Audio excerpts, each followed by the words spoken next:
राहुल गांधी इस वक्त अमेरिका में मौजूद है और वहां से उनका बीजेपी पर हमला जारी है। लेकिन आज उन्होंने जो कुछ कहा उससे बड़ा विवाद खड़ा हो गया है। राहुल गांधी ने कहा कि बीजेपी ध्रुवीकरण कर रही है। भारत में दो विचार हैं, एक बीजेपी का, दूसरा हमारा। राहुल गांधी ने केरल की मुस्लिम लीग को सेक्युलर पार्टी कहा तो बीजेपी ने पलटवार कर दिया। अमित मालवीय ने कहा कि मुस्लिम लीग ने देश का बंटवारा किया। इस पर कांग्रेस के प्रवक्ता पवन खेड़ा ने जवाब दिया कि बीजेपी को पता ही नहीं है कि केरल की मुस्लिम लीग अलग है। बीजेपी पूर्वजों ने जिन्ना से गठबंधन किया था, हमने नहीं। You talked about secularism and democracy while opposing the Hindu party BJP.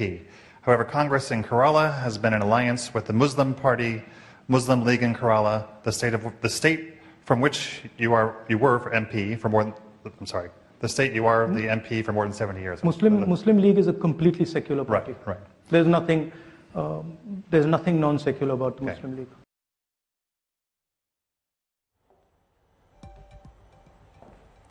तो मुस्लिम लीग को सेक्युलर कहने पर अब बीजेपी ने घेर लिया है। बीजेपी पूर्वजों ने जिन्ना से गठबंधन किया था, ये कांग्रेस कह रही है।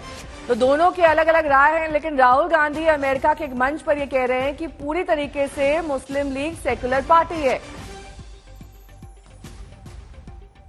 I think the Congress party will do very well in the next election. I think it'll surprise people because I think there is a hidden undercurrent building, and I think will surprise people. And I'm not entirely convinced about this idea that Mr. Narendra Modi is going to win the 24 elections. I think it's not as simple as people make out. If you just do the math, a united opposition will defeat the BJP on its own without any, electoral math. अब BJP की ओर से टिप्पणी की गई है राहुल गांधी के इस बयान पर। उनका कहना है कि भारत के बंटवारे के लिए जिम्मेदार जिन्ना की मुस्लिम लीग राहुल गांधी के मुताबिक धर्मनिरपेक्ष पार्टी है। अब राहुल के एक स्टेटमेंट को लेकर देखिए ताबड़तोड़ वार बीजेपी की ओर से किए जा रहे हैं। वहीं कांग्रेस इनके बचाव में आकर कह रहे हैं कि अनपढ़ को भाई कैसे कहा जा सकता है।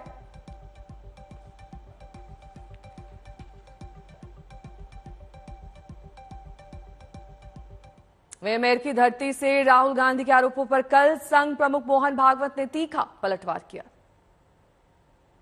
देश के अंदर नहीं तो देश के बाहर तो भारत को नीचा दिखाना चाहने वाले शत्रु है। अपने स्वार्थ के लिए भारत को दबाए रखने वाले, आपस में झगड़ता लड़ता रखना चाहने वाले लोग हैं।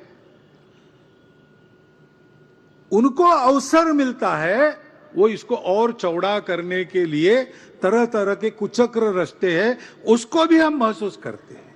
सत्य स्थिति को पहचान कर भूतकाल का सत्य, वर्तमान का सत्य सभी का स्पष्ट स्वीकार करते हुए और लजाने की कोई बात नहीं, गलती भी हुई तो हुई, सुधार लेंगे। इस प्रकार की वृत्ति रखने के साथ साथ और इन सबको ठीक करना और किसी को अवसर न मिले इस प्रकार अपने आप को रखना, अपने समाज को रखना, ये हम सबका काम है।